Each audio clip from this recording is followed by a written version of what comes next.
Bueno, don Boris, podríamos empezar consultando dónde se ubica usted en el espectro político.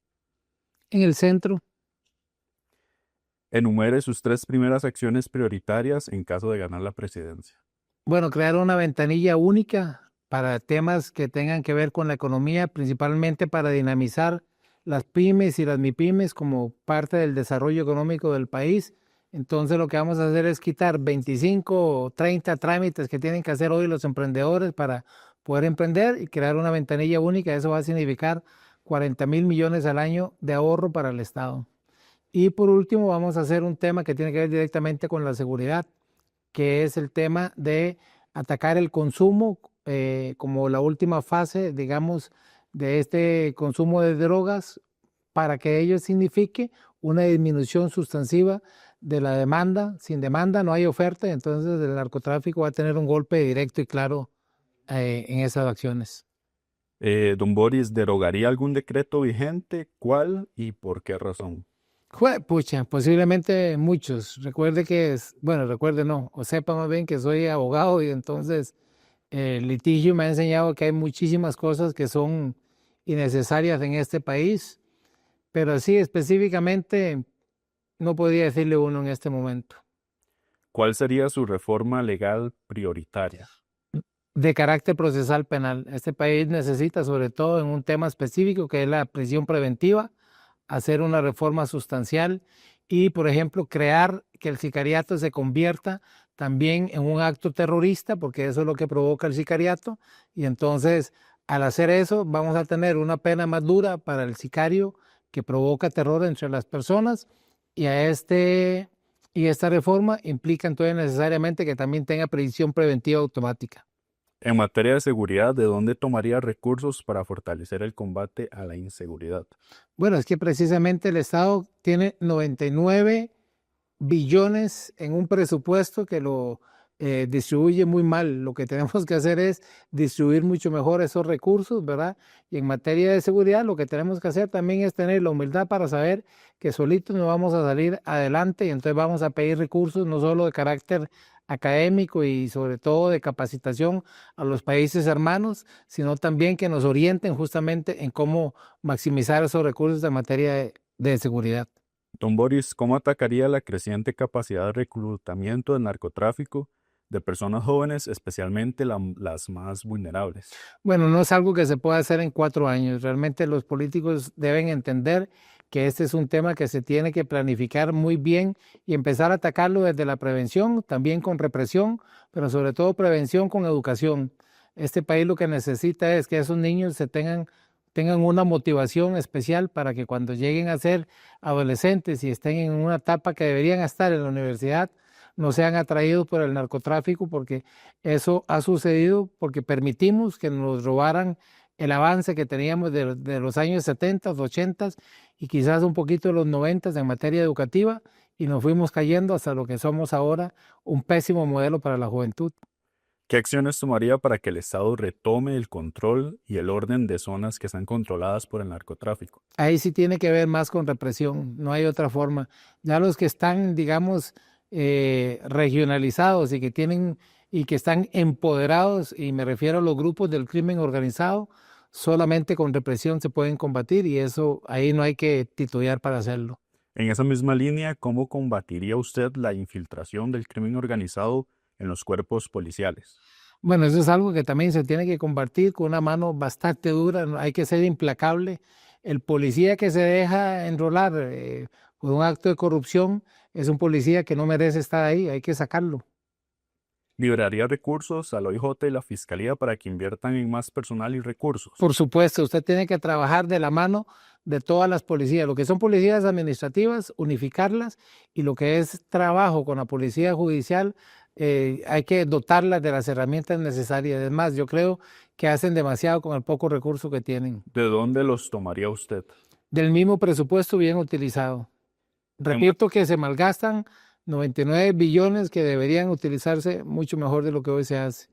en materia de educación, ¿qué medidas concretas solicitaría al futuro ministro de Educación para revertir los bajos resultados en educación en el país? Bueno, yo creo que más bien hay que quitarle poder a los políticos en este caso en materia de educación y empoderar más a un Consejo Superior de Educación que sea escogido con un nivel técnico superior al que hoy se tiene para que pueda dictar verdaderamente cuáles son las causas que se tienen que hacer en materia de educación y que el político que se va a estar representado, en este caso por el ministro, tenga nada más la posibilidad de ser un facilitador o un fiscalizador, pero no el que tome las decisiones trascendentales porque muchas veces no está capacitado para eso. Costa Rica continúa sin destinar el 8% del PIB que establece la Constitución Política a la educación. Entonces, ¿usted priorizaría un aumento de la inversión en este rumbo y cómo lo lograría? Tiene que ser temporal nada más, porque yo más bien creo lo contrario. Yo creo que tenemos que emular a países como Singapur, que ocupan apenas un 3.2% del PIB y son el país más educado del mundo. Entonces debemos ir hacia eficientar el ejercicio de la gestión pública y no más bien estar pensando en que tenemos que aumentar los presupuestos, no, tenemos que ser más eficientes. Don Boris, actualmente dentro del sistema educativo existen brechas tecnológicas y de acceso a la malla curricular completa, es decir, no todos los estudiantes reciben las clases de formación tecnológica y no todos los escolares tienen acceso a los programas de estudios compuestos por las materias básicas. ¿Cómo resolvería usted este tema de desigualdad educativa en la educación costarricense? Bueno, es que esa brecha se crea justamente desde el momento en que tenemos un 30% de las escuelas de primaria que son unidocentes, y de ese 30%, el 60% ni siquiera recibe inglés. Entonces, imagínese usted que si estamos mal en el tema de las escuelas unidocentes, no podemos estar mal en todo el sistema como tal. Creo que debemos de volver al éxito que tuvimos en los años 70, que es cuando se hace un ensanchamiento de la clase media para que pudiera tener acceso a educación, a vivienda, a una mejor economía. Entonces, en materia educativa, ¿qué fue lo que se hizo? Una reforma que premió justamente la motivación al estudiante. El estudiante era el centro. Hoy en día lo convertimos en un medio nada más. Y entonces, lo que tenemos que hacer es dinamizar precisamente la economía para que haya más producción, haya mayor riqueza y tengamos una mucho mejor educación, que es lo que nos permite desarrollarnos. Don Boris, ahora vamos con la temática de economía y situación fiscal. ¿Impulsaría la creación, derogación o cambio de impuestos? ¿Cuáles? Y en caso de eliminarlos, ¿cómo sostendría los ingresos fiscales? No, bueno. ¿Eliminaría alguna exoneración en específico? No, yo creo que tenemos que mantenernos con los impuestos que estamos y si se pueden quitar mucho mejor. Lo que tenemos que hacer es cobrarlos de una forma más efectiva, que es lo que no se ha podido a lo largo de los años. Pero también yo no culpo a las personas que no pagan los impuestos porque no tienen una motivación real. ¿Qué es lo que hace que los países nórdicos tengan el mejor éxito en el cobro de los impuestos? Que la gente logra ver eso en calles, en salud, en educación, en todas las condiciones que el país le da. La gente en Costa Rica, ¿qué es lo que piensa? ¿Para qué voy a pagar si todos se lo roban y al final no hacen nada? Entonces, primero demostremos que somos un Estado más eficiente, por ejemplo, para construir obra pública, para mejorar la salud, la educación, y luego pensemos en cómo apretamos los bolsillos de los costarricenses para pagar los impuestos. Estados Unidos impulsa el retorno de empresas de dispositivos médicos y servicios de call centers a su territorio. ¿Cuál sería su estrategia de negociación con el gobierno de Trump para evitar que eso ocurra? Bueno, yo no veo que haya mucha posibilidad de elaborar una estrategia para negociar eso. Yo pienso que los costarricenses tenemos que estar muy claros que tenemos que abrir el horizonte a nuevos mercados. Si no nos quieren en Estados Unidos, hay que buscar otros mercados o producir nosotros precisamente lo que hay. Yo soy de la tesis que los costarricenses tenemos que contener el talento, no sacarlo. Y entonces, si nosotros podemos vender un producto ya elaborado, por ejemplo, somos mentes muy proclives a tener mucho éxito en el tema del software.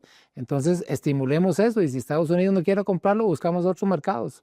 Pero no tenemos que condicionarnos a que nos impongan cómo, cuándo y dónde tenemos que negociar necesariamente, porque los gobiernos cambian y nosotros tenemos que ser permanentes en el crecimiento de la economía. La inseguridad y el tipo de cambio están afectando negativamente al turismo en el país. ¿Cuál sería su estrategia para ese sector económico y sus implicaciones en el empleo? Bueno, es que tenemos que mejorar seguridad, tenemos que mejorar educación, tenemos que mejorar la infraestructura de transporte, la infraestructura vial en Costa Rica está muy mal. Entonces, el turista tiene que ver no solo que llega a un país que es seguro, sino que es un país en el que se puede movilizar rápidamente y en una forma, digamos, clara. Lo que tenemos que hacer entonces es tener una política de Estado que crea firmemente en que el turismo es el sector más importante que tenemos que cuidar. El aumento, por ejemplo, del PIB que hemos logrado en estos últimos 3 años es producto del sacrificio de esos dos sectores tan importantes que tenemos los costarricenses, el agro y el turismo. Y eso no puede pasar en un país que vive precisamente de eso. Don Boris, ¿usted está de acuerdo con la forma en la que el Banco Central está manejando el tipo de cambio del dólar? Yo creo que ha favorecido a un sector y que lo ha premiado y entonces nos ha creado, digamos, una ilusión de que estamos, digamos, en una etapa o en un momento de estabilidad y no necesariamente porque el dólar se mantenga, digamos, en una sola posición quiere decir que hay mayores beneficios para todos. Hemos visto que hay grupos que se han visto seriamente perjudicados y que a su vez perjudican sobre todo el tema o hay un aumento sobre todo en el tema del desempleo porque justamente vivían en este caso de transacciones en dólares y ahora vieron mermados las posibilidades y tienen que sacrificarlo por donde más duele, que es precisamente cortando las cabezas de los trabajadores. ¿Cómo planea reactivar la actividad económica de las empresas locales que carecen de incentivos fiscales para producir? Creo que ya lo dije, digamos, al principio, pero lo voy a afianzar mucho más. Creo que este país ha trabajado siempre para el 3%, que son las empresas más grandes en cantidad. Entonces, claro, producen, digamos, más o menos un 40%, pero son empresas grandes y nosotros tenemos un 97% de pymes y mini pymes. Entonces, si nosotros dinamizamos la economía para que esas pequeñas y medianas empresas sean las que crezcan, vamos a lograr mejores resultados sin que necesariamente afectemos, por ejemplo, la gente que está en zona franca ni nada de esto, ¿verdad?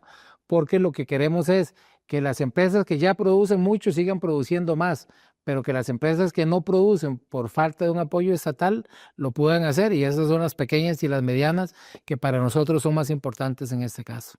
Don Boris, ahora vamos con el tema de movilidad, que es una de las problemáticas que afecta a miles de costarricenses. Entonces, en un eventual gobierno suyo, ¿cómo atendería el colapso vial? ¿Cuáles serían esos recursos y cuál sería esa estrategia?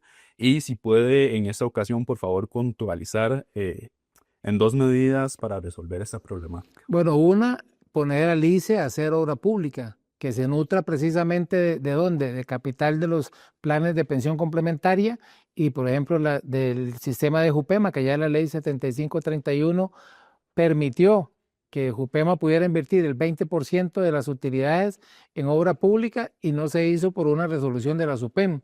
Entonces, si nosotros le damos esa posibilidad y que el ICE sea el que se encarga de hacer obra pública, vamos a tener la posibilidad de salir más rápido. Por ejemplo, el caos vial se resuelve de dos formas, digamos, muy importantes.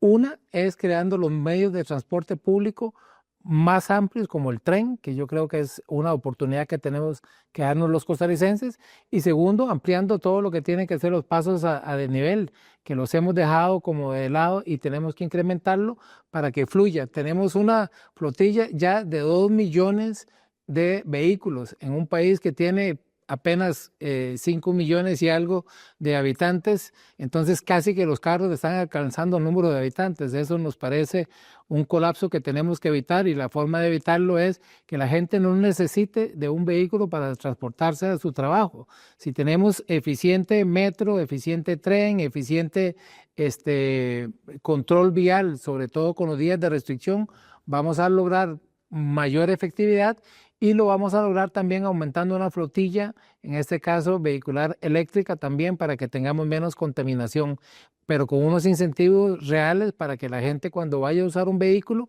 ojalá que en el GAM sobre todo lo haga con vehículo eléctrico, no contamine y que si tiene que transportarse, preferiblemente que lo haga con transporte público efectivo. Añoramos convertir a Costa Rica en una Luxemburgo que hoy en día tiene todo el transporte público gratuito para todos los habitantes, incluso los extranjeros que están en el país. Eso es algo que nosotros podemos soñar y que lo podemos hacer. Don Boris, en esa misma línea, ¿impulsaría usted un sistema de tren eléctrico? ¿Qué tipo de proyecto impulsaría? ¿Y con subsidio del Estado o sin subsidio? No, yo pienso que tiene que ser con subsidio porque inicialmente lo que necesitamos es convencer a la gente de que no use tanto vehículo, que no contamine tanto, que no aglomere tanto y entonces tiene que haber un subsidio. Sí necesitamos que una, por lo menos las ciudades principales, San José, Heredia, Cartago y Alajuela, y entonces, y después podemos pensar en ampliar eso muchísimo más, pero por lo menos lo que es el GAM tiene que estar unido con un tren que sea suficientemente eficiente para poder convencer a la gente de que ese es el medio más importante para transportarse a sus trabajos y que los vehículos cada día circulen menos en la capital, por lo menos, o en el GAM.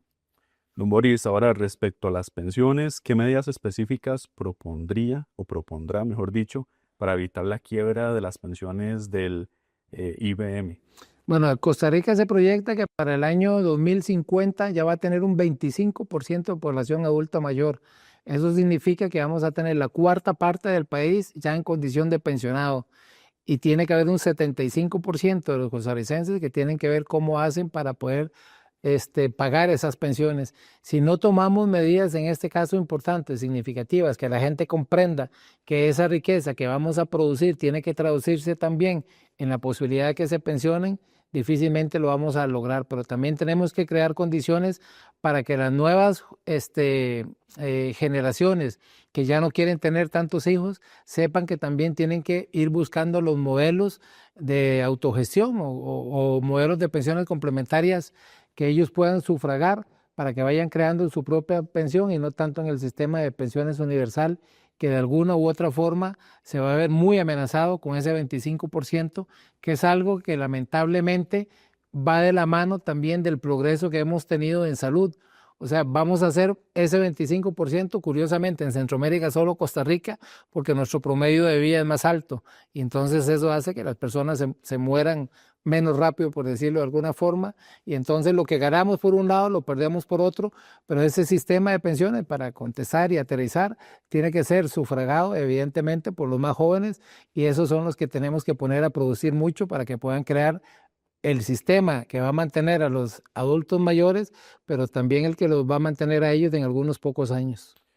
Don Boris, en materia de empleo, hay grupos excluidos del mercado laboral de trabajo por su baja calificación.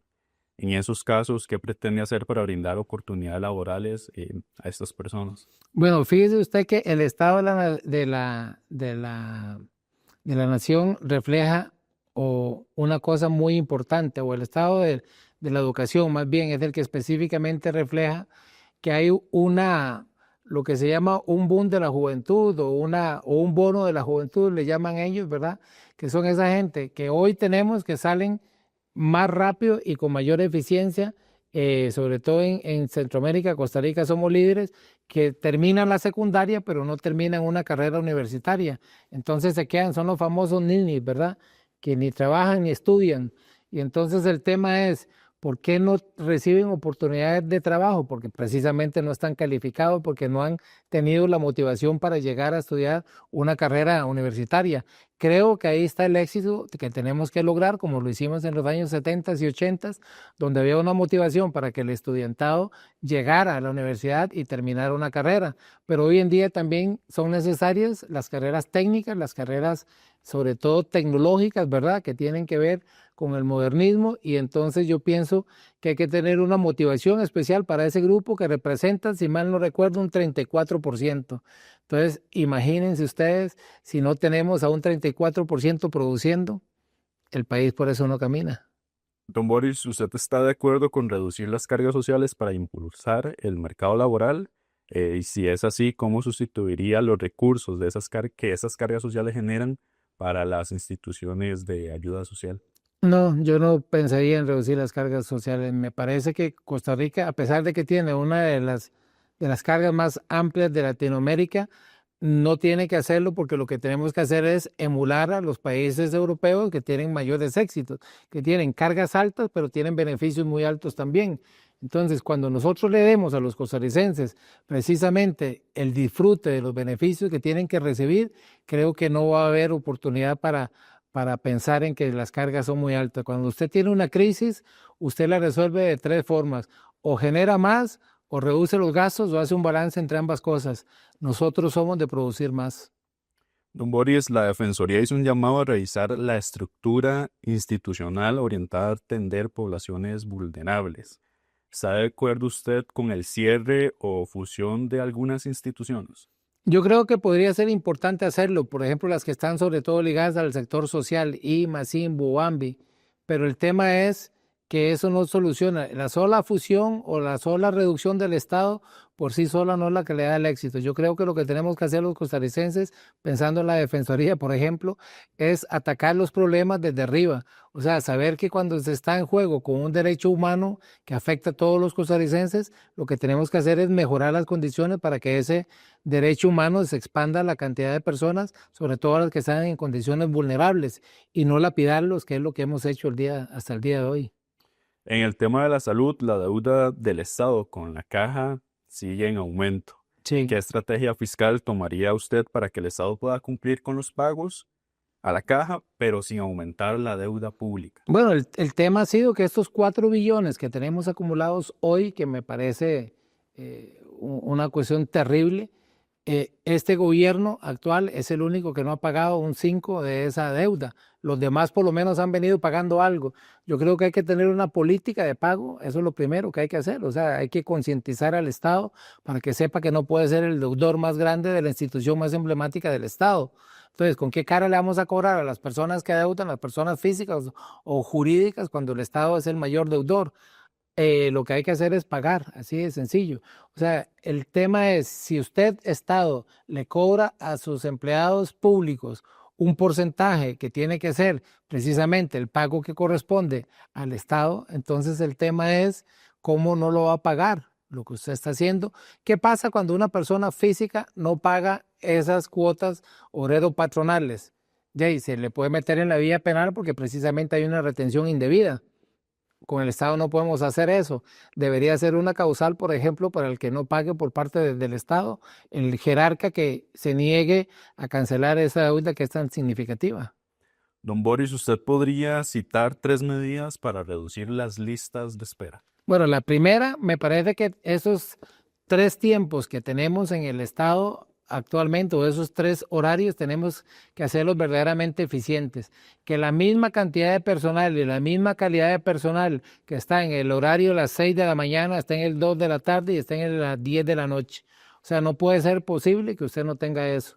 Entonces, eficientar esos horarios. La segunda, la atención primaria, que son los EBAIS. Usted ya, si usted quiere ir a un EBAIS después de las 3 de la tarde, ya no lo va a encontrar abierto. Entonces necesitamos que los EBAIS trabajen por lo menos hasta las 10 de la noche, ¿verdad? ¿Para qué? Ahí vamos a mitigar muchísimo de la gente que tiene que ir precisamente a hacer las filas, que se incrementan porque tienen que ir a emergencias, porque tienen que hacer una serie de, de situaciones que no les permite. Por ejemplo, si usted tiene un mal o un padecimiento, pero está trabajando, tiene que estar con el padecimiento todo el día, porque resulta que si usted sale del trabajo, pues pierde los ingresos. Tiene que terminar yendo a emergencias. Entonces, cuando va a emergencias ya le costó más caro y aumentaron las filas de atención. Por eso, si nosotros damos esa atención primaria, vamos a mejorar muchísimo. Y la otra, me parece que es la calidad de los medicamentos que estamos usando y sobre todo una regulación de que se hagan muchísimo más eficientes. Por ejemplo, la diabetes, que afecta a casi 800,000 personas en Costa Rica, no tiene una solución directa a través de algo que sería relativamente muy sencillo, y es el uso de la insulina que se está haciendo hoy en día por parte de la caja, que no es de larga extensión. Eso me parece que le daría mucha solución. Y luego, cosas tan simples como, por ejemplo, dotar a los costarricenses que padecen de esa enfermedad en específico, y lo digo porque yo soy uno, entonces el conocimiento práctico mío me permite poder hablar de ese tema, que es que las personas no tengan un glucómetro o un medidor automático, por ejemplo, de su azúcar, y entonces se van complicando las cosas y se convierten posteriormente en personas que les tienen que cortar un pie, una pierna, o que se les afectan los riñones porque no fueron atendidos a tiempo de manera eficiente o con los medicamentos adecuados. Me parece que esas 3 medidas inmediatas que se pueden tomar son fundamentales para que el asunto en la caja vaya mejorando. Algo que influye también en las listas de espera son la renuncia de especialistas. Claro. Entonces, ¿cuáles serían sus propuestas para solventar ese problema? Yo creo que de alguna forma tenemos que motivar a las nuevas generaciones para que se especialicen y se queden en la caja. O sea, que no crean que siempre en el sector privado van a encontrar las mejores condiciones económicas. Y la otra que me parece más importante es motivar a estas personas, sobre todo yo creo mucho en las nuevas generaciones, porque ya los especialistas que ya tenemos difícilmente van a incorporarse con una política de este tipo. Entonces, si nosotros los motivamos de la manera más clara, haciéndoles ver, como sucede en muchísimos países que no tienen las condiciones nuestras en un sistema de seguridad social, es, mire, usted no solo tiene que tener motivaciones económicas, usted tiene que verdaderamente convertirse en un servidor, cumplir ese juramento hipocrático de la mejor forma para que la atención pueda ser ágil, célere, pero sobre todo con una vocación importante. Este 2025, la norma del aborto impune tuvo una actualización con varios cambios. Sí. ¿Usted piensa mantener esos cambios? No, yo pienso que esa actualización fue simplemente para complacer a unos grupos, específicamente las alianzas que querían hacer con grupos evangélicos, les dieron a tolillo con el dedo, porque la norma y sus modificaciones en la realidad no trajo ninguna trascendencia importante, ni siquiera para los que creen efectivamente en eso. Respecto al tema ambiente, ¿cómo manejaría la tensión entre el desarrollo inmobiliario y la protección de los bosques, humedales y otros sitios de interés para la flora y fauna en el país? Yo creo que lo primero que tenemos que entender es que estamos ante una amenaza real que es el cambio climático. Si nosotros no entendemos que el país tiene que adaptarse precisamente al cambio climático, entonces no podemos entender qué tipo, por ejemplo, de infraestructura tenemos que crear. Nosotros ya en cuestión de 50 años, lo que hoy es trópico y lo que hoy es húmedo se va a convertir en seco. Entonces, si no sabemos adaptar las condiciones de vida, vamos a estar frente a una movilidad geográfica o demográfica en muy poco tiempo que nos va a provocar problemas mayores. Entonces, lo primero que tenemos que comprender es eso. Y esa tiene que ser la política que rija todo el aumento o el sistema inmobiliario en el país, pero sobre todo las condiciones de vida real, ¿verdad? Porque hoy no estamos pensando ni siquiera en facilitarle la vida a las personas, sino que estamos pensando en hacer un negocio y nos estamos complicando nosotros mismos. Centroamérica y Costa Rica particularmente tiene un reto con el cambio climático que es significativo y que tenemos que darle pronta solución. Y la forma de hacerlo es saber que está, saber que tenemos que adaptarnos, que no podemos combatirlo. Y la forma más clara es no haciendo, por ejemplo, construcciones que a corto plazo van a estar en un problema de cambio climático muy significativo y nos van a meter en problemas más graves. En esta misma línea, entonces, esos efectos del cambio climático, ¿qué podría hacer Costa Rica para frenarlos? Ya dijo un poco sobre eso, pero si puede puntualizar en... Frenarlo, digamos, imposible, pero sí poder adaptarnos con cierta seguridad y con cierta lógica, ¿verdad? Que nos permita tomar decisiones importantes. O sea, si ya sabemos que, por ejemplo, en las costas va a haber un aumento del nivel del mar y que eso va a afectar esas costas, ¿cómo vamos a permitir, por ejemplo, que ahí se construyan zonas francas como algunos están tratando de inventar el agua tibia, diciendo que van a ser más atractivas crear ese tipo de zonas ahí?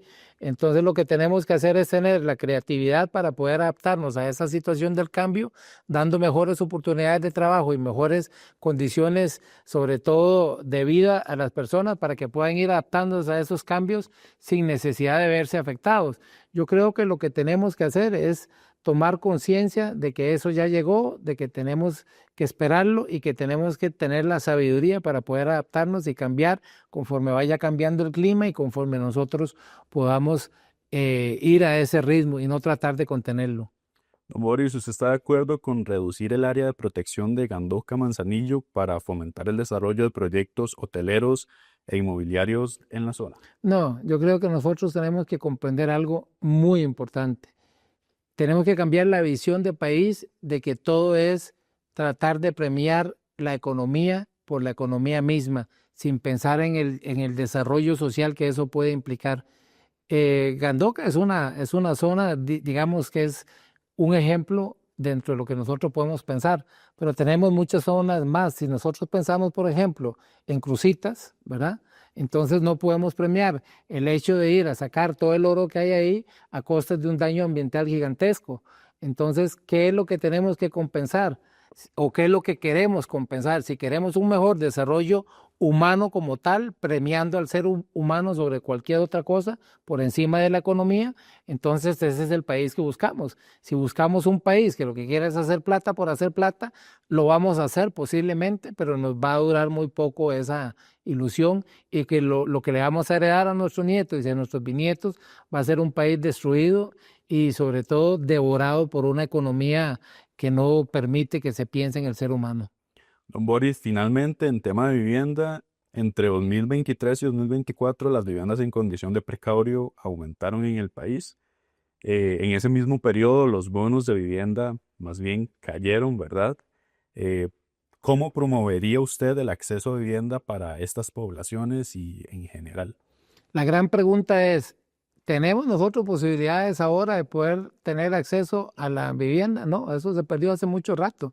Yo no sé qué es lo que está haciendo el Bambi, yo no sé qué es lo que está haciendo el IMA, yo no sé qué es lo que está haciendo el INBU, pero hace ratos perdimos esa posibilidad por una razón muy sencilla. Si fuese otro el nivel de Costa Rica, no tendríamos una población de más del 50% ganando menos de 500,000 colones. ¿Qué acceso van a tener a un crédito bancario las personas que ganan ese monto mensualmente? Casi que ninguno. Entonces lo que tenemos que hacer es, primero, empoderar a esas personas para que puedan ganar más, para que tengan verdaderamente un acceso no solo al crédito, sino también a la posibilidad de estar bien, que terminen la quincena, que terminen el mes, porque lo que hicimos nosotros, por ejemplo, con estupideces, perdónenme la expresión, como una ley de usura, fue fomentar los préstamos gota a gota, porque ya la gente no tiene acceso a crédito y tiene que ir buscando eso.